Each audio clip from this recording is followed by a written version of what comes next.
Hello learners, अगर आप class 12th में हो और आपका बोर्ड एग्जाम होने वाला है महाराष्ट्र स्टेट बोर्ड के लिए, तो ये वीडियो एक बहुत ही इंपॉर्टेंट वीडियो है। क्योंकि मुझे ये लगता है, जितना मैंने बच्चों से बात किया है, मैंने खुद अपना बोर्ड एग्जाम दिया है और बाकी बच्चों को पढ़ाते हुए, कि बच्चों को ना एक कॉमन फियर होता है उनके अंदर कि समय बहुत तेजी से निकल रहा है और मेरा सिलेबस स्लो हो रहा है। This is the biggest fear जो बच्चों के अंदर होता है।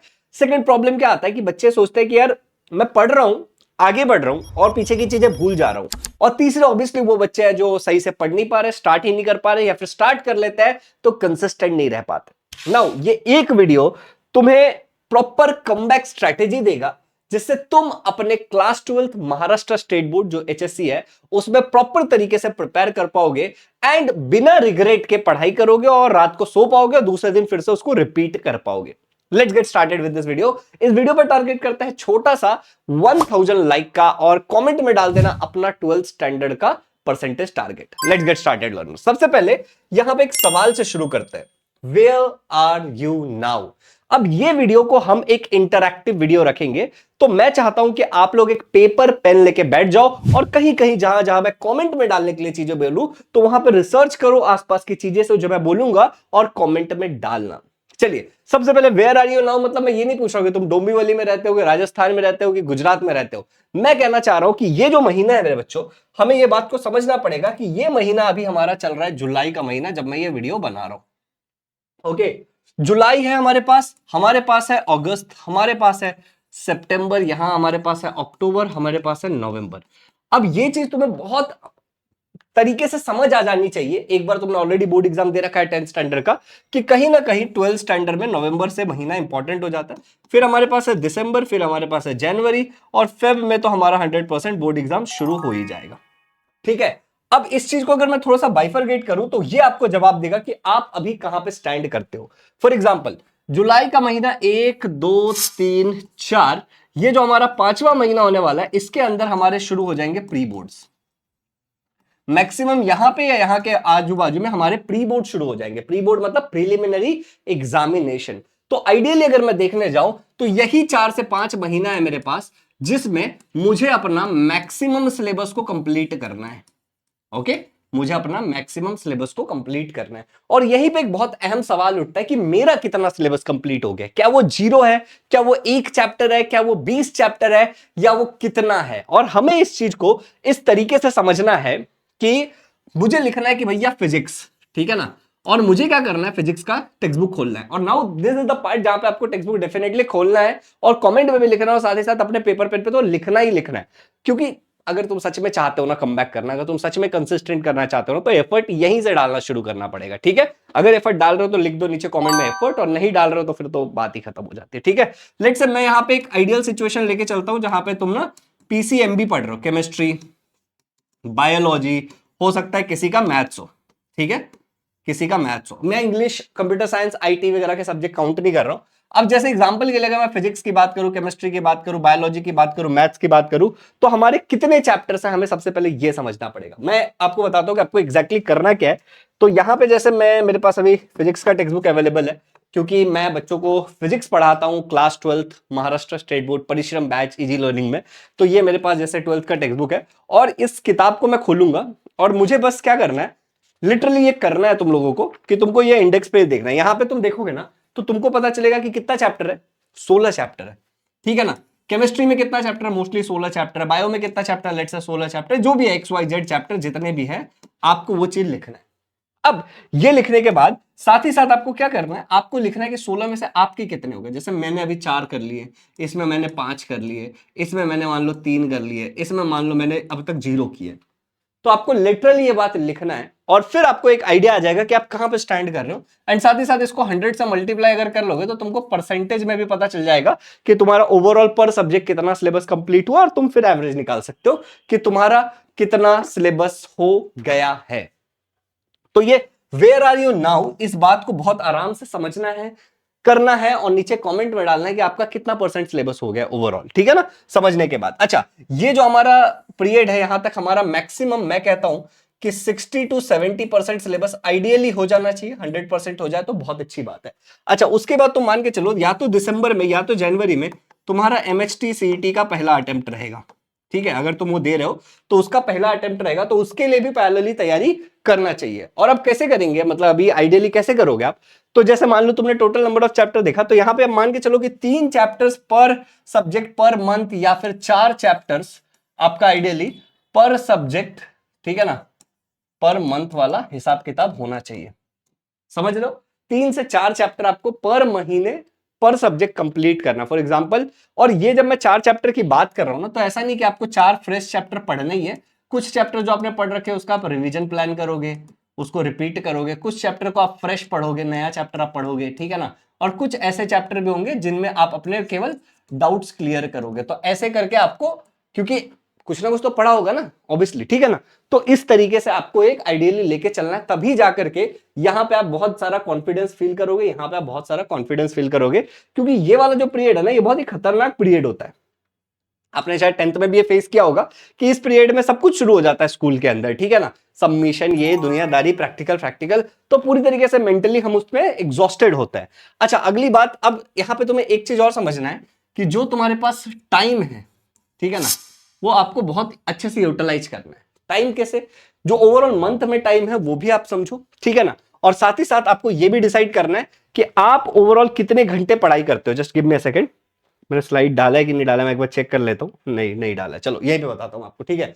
तो आपको ये भी देखना है कि आप कितने टाइम पढ़ोगे। अब बच्चे अक्सर टीचर से ये बात पूछना शुरू कर देते हैं कि मैम मुझे कितने घंटे पढ़ना चाहिए, सर मुझे कितने घंटा पढ़ना चाहिए। इसका बड़ा सिंपल सा हिसाब किताब है मेरे पास, कितना पढ़ना चाहिए, जो मैं अक्सर बैच में बच्चों को बताता हूं। तुमको सबसे पहले टाइम से ज्यादा तुम्हें यह देखना चाहिए कि तुम्हारी स्पीड क्या है। समझ रहे हो, एग्जाम्पल के लिए लेट्स से कि अगर मैं 40 किलोमीटर प्रति घंटे के स्पीड से ही गाड़ी चला सकता हूं, मैं इसके ऊपर नहीं जा सकता, मेरे इधर का रोड ऐसा है, मेरी ड्राइविंग स्किल ऐसी है, और मुझे कहीं पहुंचना है, मैं 1 बज रहे हैं और मुझे लेट से कहीं पे 2 बजे या 2 बजे से 2:15 तक पहुंचना है, तो मैं निकल जाऊंगा भाई, मैं इंतजार नहीं करूंगा। Getting it. लेकिन वहीं पे मान लो कि मेरे इधर के रोड बहुत अच्छे हैं, मेरी ड्राइविंग स्किल बहुत अच्छी है, और मैं 80 से लेके 100 के स्पीड तक गाड़ी चला सकता हूं, इतने अच्छे रोड है और इतनी अच्छी मेरी स्किल भी है। मतलब रोड को आप ऐसे समझो कि गिवन सिचुएशन, ओके, और स्किल मतलब कि मेरी कितनी क्षमता है, मेरी गाड़ी की कितनी कैपेसिटी है। तो अगर मैं ऐसे कर सकता हूं तो मेरे पास थोड़ा सा और वो बचता है कि मैं थोड़ा और लेट निकल सकता हूं, या फिर यहां थोड़ा जल्दी पहुंच जाऊंगा तो कुछ और कर सकता हूं। तो आपको सबसे पहले कितना टाइम पढ़ना है, ये आपको अपनी जो कैपेसिटी है कि आप कितना पढ़ सकते हो, सबसे पहले उसके हिसाब से, और इसको बढ़ाने की बात करेंगे एंड में। उसके अलावा आपके पास सिचुएशन क्या है अभी राइट नाउ, आप किस सिचुएशन में हो, ये सारी चीजें बहुत मायने रखेंगे इसके लिए। तो उस हिसाब से टाइम हम डिसाइड करेंगे। अब मेरे बैच में जो बच्चे होते हैं, हम पीसीएम, पीसीबी, पीसीएमबी जो भी होगा आपको पढ़ाएंगे, बोर्ड प्लस एमएचटी सीईटी पढ़ाते हैं महाराष्ट्र स्टेट बोर्ड के बच्चों को, और बैच का नाम है परिश्रम बैच। बाकी लोगों से जो ऑनलाइन में बैचेस होते हैं, इसमें बस इतना ही है कि हम केवल 100 बच्चे लेते हैं, ठीक है ना, हम बहुत लिमिटेड बच्चे लेते हैं, तो आप ज्वाइन कर सकते हो। और ये बैच के फीचर्स है, लाइव क्लास होगा, जस्ट 30 सेकंड लूंगा मैं आपका। फिर टेस्ट सीरीज भी हम लेते हैं, आपको अपकमिंग सारे क्लास बैचेस का एक्सेस मिल जाता है। पर्सनल मेंटोरशिप होता है जिसमें आप टीचर से बात कर पाते हो, अपने डाउट्स क्लियर कर पाते हो, कॉल नंबर भी होता है, पुराने बैच की रिकॉर्डिंग होती है, और लाइव रिवीजन कराते हैं एग्जाम से पहले। तो दे ज्यादा इंपॉर्टेंट फीचर, इसके बारे में और जानना होगा तो आप इस नंबर पे कॉल कर लेना। फिलहाल जो लिमिटेड स्टूडेंट वाला बैच है उसका प्राइस है 12,000 रुपए, ठीक है ना, जिसमें आपको केवल लिमिटेड स्टूडेंट देखने को मिलेगा। ये 12,000 रुपीज पे ये बैच हमारा प्राइस है। Got it. तो पूरे साल एमएसटी सीटी बोर्ड दोनों मिल जाएगा, आप इस नंबर पे कॉल करके बाकी जानकारी ले लेना, ठीक है। तो ये हो गया बैच के बारे में। अब देखो यहाँ पे स्ट्रेटेजी ऐसी होनी चाहिए कि तुमको 3 घंटे, यहाँ पे एटलीस्ट 5 घंटे तो तुमको पढ़ना पड़ेगा, 5 से 6 घंटा, 3 घंटा तुम लोगों को, अगर तुम्हारा बोर्ड का प्रिपरेशन बहुत अच्छा नहीं हुआ है तो कम से कम बोर्ड को देना चाहिए, बाकी तुम इसको चेंज कर सकते हैं, ठीक है ना। और 2 घंटा तुम लोग को कम से कम एमएचटी सीईटी के लिए निकालना चाहिए, क्योंकि अब वो भी जल्दी आने वाला है, ठीक है। अब सबसे अच्छी बात क्या है कि जो बोर्ड्स के लिए जो चैप्टर्स है, ठीक है ना, वो एज इट इज उठ के एमएचटी सीईटी के लिए आने वाला है। इसीलिए मैंने यहाँ पे इसके लिए थोड़ा ज्यादा टाइम रखा है कि जब ये हम प्रिपेयर करते हैं तो अल्टीमेटली यहाँ पे हेल्प जरूर होती है, और इसके लिए सेपरेट हम ब्रशिंग कर सकते हैं, अलग क्वेश्चन सॉल्व कर सकते हैं, जिससे हमारा फायदा होगा। तो अगर तुम मुझसे पूछोगे तो मैं कहूंगा कि 4 घंटे, 5 घंटे, 6 घंटे, इस रेंज में किधर तो अपना डेली का पढ़ाई निकलना चाहिए। समझ रहे हो, इस रेंज में अपना डेली का कहीं पढ़ाई होना चाहिए, तभी अपन अच्छे से कम बैक कर पाएंगे, वरना अपना नहीं होने वाला है, ठीक है। अब यहाँ पे एक चीज और मैं तुम लोग को यहाँ पे एक स्ट्रेटेजी देने वाला हूँ, लास्ट ही है मेरा ये, उसका नंबर पे कॉल कर लेना। अगर कोई ऐसा रहा है बैच में ज्वाइन करोगे तो पर्सनली हेल्प कर सकता हूँ, नंबर ज्वाइन कर कॉल करके बात कर सकते हो। एजुकेशनल काउंसलर से बैच के इन्फॉर्मेशन के लिए डिस्क्रिप्शन में लिंक वगैरह सब है। अभी मैं पर्सनल लेवल पे तुम लोग को एक स्ट्रेटेजी देना चाहता हूं जो मुझे लगता है कि तुम लोग को बहुत काम आएगा। तो मेरा स्ट्रेटेजी ऐसा रहेगा कि लेट्स से कि तुम्हारा सब बढ़िया चल रहा है तो कोई दिक्कत वाली बात नहीं है, लेकिन कभी अगर खुदा ना खास्ता कभी कुछ खराब चलता है या फिर तुम्हें चीजें समझ नहीं आती है तो तुम कैसे मैनेज करोगे उसकी बात करने वाले हैं हम, ठीक है ना, उसकी हम बात करने वाले। तो पहला 3 दिन क्या करने का, हमेशा जब भी तुम प्रिपरेशन स्टार्ट करते हो तो पहला 3 दिन अंडरस्टैंडिंग पे देना चाहिए, ठीक है ना। यहाँ पे हम हमारी अंडरस्टैंडिंग डेवलप करते हैं कि हम कहाँ स्टैंड कर रहे हैं, कम से कम पहला 3 दिन। उसके बाद आप प्लानिंग, रिसर्च, समझ रहे हो, प्लानिंग कर लो, आपको जितनी रिसर्च करनी है वो रिसर्च कर लो, वीडियो देख लो, ब्लॉग्स पढ़ लो, दोस्त से बात कर लो, ठीक है ना। तो ये 3 दिन ऐसा पढ़ाई करते रहने का। ये 3 दिन ऐसा जैसे मान लो तुमने टारगेट किया कि तुम 5 घंटे पढ़ाई करोगे, 5 आवर्स का तुमने टारगेट लिया है, ठीक है ना, आराम से समझो। तो 5 आवर्स में क्या करने का, पहले दिन कम से कम कोशिश करने का है कि 1 घंटा तो अपने को पढ़ना है। दूसरे दिन कोशिश करने का कि 2 घंटा अपन कम से कम पढ़ाई पे देंगे। तीसरे दिन कोशिश करने का कि अपन कम से कम 3 घंटा पढ़ाई पे देंगे। अब इधर बाकी का जो 4 घंटा बचा ना, उसको चुपचाप से जो तुमको लगता है, इधर बाकी का जो 2 घंटा बचा, लेट से 3 घंटा बचा, वट जो भी तुम दे रहे हो उसके हिसाब से, उसको अंडरस्टैंडिंग पे, प्लानिंग पे, रिसर्च पे, वीडियो देखने पे, इन सब में लगाओ, ठीक है ना। बट दिमाग में रखना है कि 3 दिन से एक दिन भी एक्सीड नहीं करने। 3 दिन बाद कोई फालतू वीडियो नहीं देखेंगे, स्ट्रेटेजी, प्लानिंग, दुनियादारी। 3 दिन में जितना देख सकते हो देख लो, समझ रहे हो, जितनी स्ट्रेटेजी देखनी है देख लो, जो चैनल चूज करना है चूज कर लो, जो रिसोर्सेस चूज करने हैं चूज कर लो, कि हाँ मैं इस डाइजेस्ट से पढ़ूंगा, ये नोट से पढ़ूंगा, यहाँ पे ट्यूशन लगाऊंगा, यहाँ पे ये करूंगा, यहाँ पे फलाना ढिमकाना, ठीक है ना। इन सब के ऊपर जितना समय लगाना है लगा दो, पर 3 दिन के बाद नहीं लगाना है। जिस भी दिन तुम ये वीडियो देख रहे हो, सीरियस हो रहा है और कम बैक करना है, तो ये 3 दिन, वरना होता क्या पता है, हम स्टार्ट कर देते हैं और ये सब पे टाइम वेस्ट करते हैं, समझ रहे हो। स्टार्ट करने का ये सब करने में टाइम वेस्ट करते हैं। तो पहले याद रखने का कि 1 घंटा तो कम से कम पहले दिन सीरियस पढ़ाई होना मांगता है, उसके अलावा इस पे टाइम जाएगा। 2 घंटा कम से कम होना चाहिए, लेट से 3 घंटा इधर जाने दो, 3 घंटा कम से कम होना चाहिए, लेट से 2 घंटा इधर जाने दो, ये सब चीज पे जितना करना है जाने दो। अब जब चौथा दिन आएगा, वहां से लेकर अगले 7 दिन तक तुमको क्या करना है, मैक्सिमम टाइम 60 to 70% टाइम तुम्हारा स्टडी के ऊपर जाना चाहिए। आइडियली मैं अगर तुमको बोलने जाऊं तो मान लो 5 घंटे का टारगेट था, तो 3 घंटे, 3.5 घंटे, 3 से 4 घंटे हमारा किस पे जाना चाहिए, पढ़ाई करते वक्त जाना चाहिए। और बाकी का जो 2 घंटे है उसके अंदर अगर अभी भी तुमको लग रहा है खुदा ना खास्ता कि कहीं पे कुछ गड़बड़ है, तो अब वीडियोस वगैरह नहीं देखेंगे, अब टीचर से बात करेंगे, समझ रहे हो। अब हम लोग टीचर से बात करेंगे। यहां पे तुम डाउट्स क्लियर करने के लिए अपना स्कोप रखो, चाहे वो पढ़ाई रिलेटेड डाउट्स हो या फिर कुछ और रिलेटेड डाउट हो। इसी टाइम में कॉल करने का, बात करने का टीचर लोगों से, ठीक है ना। इसी टाइम पे टीचर लोगों से इंगेज होना चाहिए, मतलब काम इधर ही निपटाने का, इधर जो भी कुछ रह गया वो, कि पढ़ते पढ़ते भी समस्या आएगा ना तुमको, ऐसा थोड़ी कि पढ़ने का कभी समस्या ही नहीं आएगा। ओके, अभी भी तुमको डाउट होगा कि ये नोट्स किधर मिलेगा, ये क्या होगा, वो क्या होगा, तो 3 घंटे से 4 घंटे पढ़ाई पे देने का और 2 घंटे में वो सारा तामझाम निपटाना है अगले 7 दिन। अच्छा, अगले 7 दिन साथ ही साथ तुम्हारा गोल ये रहेगा कि 4 घंटे तो तुम लोग अब पढ़ाई करते ही करते हो। ओके, अगर वन शॉट में नहीं कर पा रहे हो ना, तो ऐसा करने का, सुबह 2 घंटे पढ़ाई कर लिया स्कूल कॉलेज जाने से पहले, स्कूल कॉलेज से आने के बाद 1 घंटे का पढ़ाई कर लिया, ठीक है, रात को सोने से पहले 1 घंटे का पढ़ाई कर लिया। तो ऐसा बाइफरगेट करने का, ठीक है, और इसको आराम से फॉलो करने का कोशिश करने का। 4 घंटा 5 घंटा होना चाहिए। अभी ये सब होने के बाद अगला जो 7 दिन रहता है, यहां तक तुमको, मतलब यहाँ पे 8 9 10 दिन तुम्हारा निकल चुका है, यहां तक तुम्हारा 10 डेज तुम्हारा आराम से जा चुका है।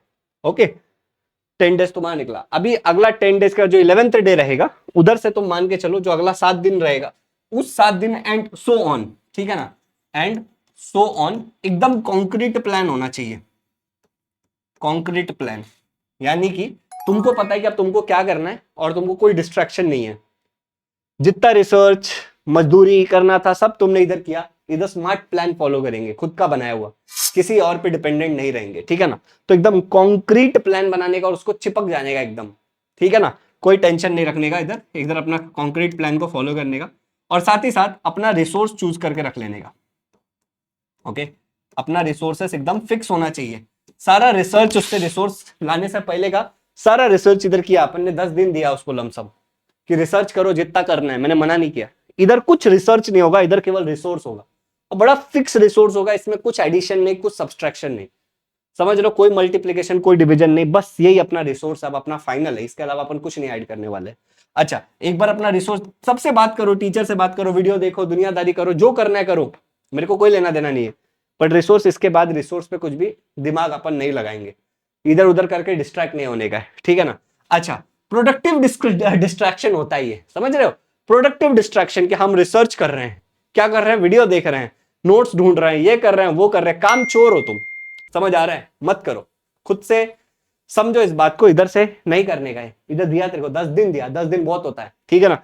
अच्छा अभी इधर रिसोर्स एकदम फिक्स हो गए, कॉन्क्रीट प्लान है, उसको अपन फॉलो करेंगे, ठीक है ना, और इसको हर 7 डेज पे, 7 इसलिए रखा है, इंप्रूव करते रहेंगे, ओके, इसके अंदर इंप्रूवमेंट्स लाते रहेंगे, मैं चेंजेस नहीं बोला, मैं इंप्रूवमेंट्स बोला, ठीक है ना। तुमको लगता है कि कॉन्क्रीट प्लान फॉलो करने में इधर कुछ प्रॉब्लम आ रहा है, टीचर से बात करो और उसको इंप्रूव करो, केवल और केवल उस पार्ट को इंप्रूव करना है, ठीक है ना, जिस पार्ट में हमको क्या है प्रॉब्लम है, पूरी दुनियादारी को इंप्रूव नहीं करना है, जिस पार्ट में प्रॉब्लम आ रहा है केवल और केवल अपन उस पार्ट को इंप्रूव करेंगे 7 डेज के गैप पे। अगर तुमको इधर कुछ भी डिस्ट्रैक्शन होता है, करते करते करते करते होगा डिस्ट्रैक्शन, ठीक है ना, तो तुमको बनानी है एक मिस्टेक बुक, क्या बनानी है, एक मिस्टेक बुक, जो भी तुमको लगता है उसको प्रॉपर लिखते जाने का डेट वाइज, समझा क्या। फॉर एग्जाम्पल आज 11 तारीख है, तो लेट्स से 11/7/2026 फलाना ढिमकाना ABCD ये सब मेरे को प्रॉब्लम आया, 12 तारीख, ठीक है ना, 7 दिन तक लिखते जाने का, अगर कुछ बहुत ही खतरनाक सा इशू नहीं आ रहा है तो 7 दिन बाद यहां से इसको रीड करने का और देखने का कितनी चीजें सच में रिपीट हो रही हैं, चाहे वो डिस्ट्रैक्शन हो, मेरे को व्हाइट जूता खरीदने का मन कर रहा है, मेरे पास साइकिल मोटी टायर वाली होनी चाहिए, ऐसा मेरे को लगता था जब मैं पढ़ता था, तो ठीक है ना, मैं कार खरीदूंगा, मैं घर यहाँ ले लूंगा, वो कर लूंगा, तो ऐसा देखने का कि कौन सी चीजें रिपीट हो रही हैं, ठीक है ना, कौन सी चीजें 7 दिन तक बार बार रिपीटेटिव मैनर में आ रही है, और जो रिपीट हो रहा है, ठीक है ना, उसका सॉल्यूशन ढूंढने का, पर उससे पहले सोचने का कि ये प्रॉब्लम आ क्यों रहा है, इतनी बार ये रिपीट हो रहा है, और फिर उसका सॉल्यूशन देखने का, और इस चीज को करते जाने का, क्योंकि समय निकलता जाएगा, नया नया प्रॉब्लम, नया नया डिस्ट्रक्शन आते रहेगा, तो यही इतना ही करना है खाली। अगर रोड मैप की बात करूं तो, कि कैसे स्टार्ट करेंगे, कैसे कंटिन्यू करेंगे, 10 दिन में तुम्हारा काम बढ़िया हो जाएगा, ठीक है।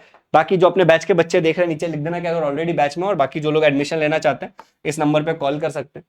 अब क्या पढ़ना है, कैसे पढ़ना है, कितना पढ़ना है, ये सब तुमको पता है। बाकी किसी भी पॉइंट पे किसी भी तरीके का वीडियो से हेल्प चाहिए तो नीचे कमेंट में बताओ, I will be very happy to make this video, and इस चैनल पर नए हो तो सब्सक्राइब जरूर करना। Happy learning.